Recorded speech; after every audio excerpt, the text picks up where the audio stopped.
അത് നമ്മുടെ നാട്ടിൽ പ്രമേഹം വല്ലാണ്ട് വർദ്ധിക്കുന്നു. ഇന്ത്യക്കാരിലാണ് പ്രമേഹം ഏറ്റവും കൂടുതൽ എന്ന് പറയുമ്പോൾ ഒറ്റ കാരണമേ ഉള്ളൂ, ഈ കാർബോഹൈഡ്രേറ്റ് അടങ്ങിയ ഭക്ഷണം ഏറ്റവും കൂടുതൽ കഴിക്കുന്ന ഇന്ത്യക്കാരാണ്. ധാരാളം ഫുഡ് ബ്ലോഗേഴ്സും മറ്റും നമ്മുടെ നാട്ടിലുണ്ടെങ്കിലും നല്ല സലാഡുകൾ എങ്ങനെ ഉണ്ടാക്കണമെന്ന് ആരും പഠിപ്പിക്കുന്നില്ല. ഷാപ്പിലെ കറി, ഷാപ്പിലെ പന്നി, ഷാപ്പിലെ കപ്പ, ഷാപ്പിലെ മീന്.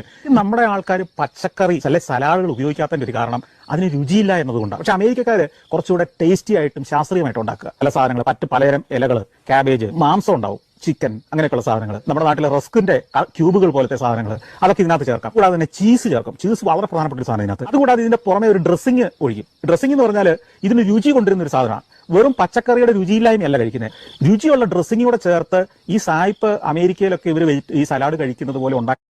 അതായത് മാംസം